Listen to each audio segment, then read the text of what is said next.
వేసవి అంటేనే ఎండల దాడి. ఓవైపు వేడి, ఉక్కబోతలు, మరోవైపు ప్రచండ బాలుడి ఉగ్రరూపంతో ఎండాకాలం మనకు ప్రత్యక్ష నరకాన్ని చూపిస్తుంది.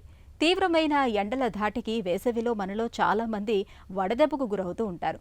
ముఖ్యంగా వృద్ధులకు వడదెబ్బ అనేది చాలా ప్రమాదకరంగా పరిణమిస్తూ ఉంటుంది. సకాలంలో సరైన ఉపశమన చర్యలు తీసుకోకపోతే వడదెబ్బ మూలంగా ప్రాణాలు కూడా ప్రమాదంలో పడుతూ ఉంటాయి. వడదెబ్బ తగిలిన అత్యవసర పరిస్థితిలో ప్రథమ చికిత్సగా వెంటనే ఏం చేయాలో, ఉపశమనం కోసం ఎలాంటి చర్యలు తీసుకోవాలో ఇప్పుడు తెలుసుకుందాం.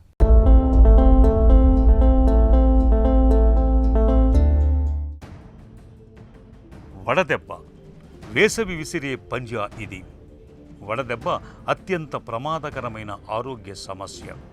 వడదెబ్బను ఏమాత్రం నిర్లక్ష్యం చేసినా ప్రాణాలు క్షణాల్లో గాలిలో కలిసిపోతుంటాయి.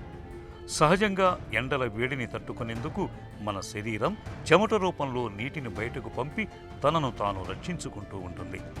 కొన్ని సందర్భాల్లో ఈ ఎండల తీవ్రతను నియంత్రించే వ్యవస్థ మన శరీరంలో విఫలమైనప్పుడు మనిషి అపస్మారకంలోకి వెళ్ళటం, అసలు చెమటలు పట్టకపోవటం, తలపోటు, వాంతులు, తీవ్రమైన జ్వరం లాంటివి వచ్చి ప్రాణాపాయ స్థితిలోకి వెళ్లే ప్రమాదం ఉంది.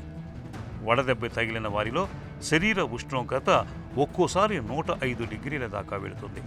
శ్వాసక్రియ వేగం పెరుగుతుంది. రక్తపోటు, పల్స్ రేట్ బాగా పెరిగిపోతుంది.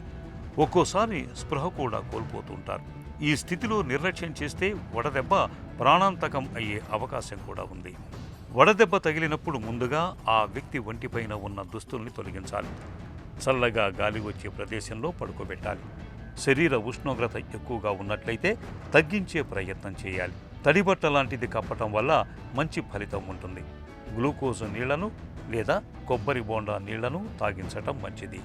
పరిస్థితి మరీ ప్రమాదకరంగా ఉన్నప్పుడు వెంటనే ఆసుపత్రికి తీసుకువెళ్ళాలి. అవసరాన్ని బట్టి ఫ్లూయిడ్స్ ఎక్కించాలి. వడదెబ్బను నివారించుకునేందుకు వేసవి సీజన్లో కాటన్ దుస్తులు ధరించటం మేలు. పసుపు, తెలుపు రంగు దుస్తులు ధరిస్తే మరీ మంచిది.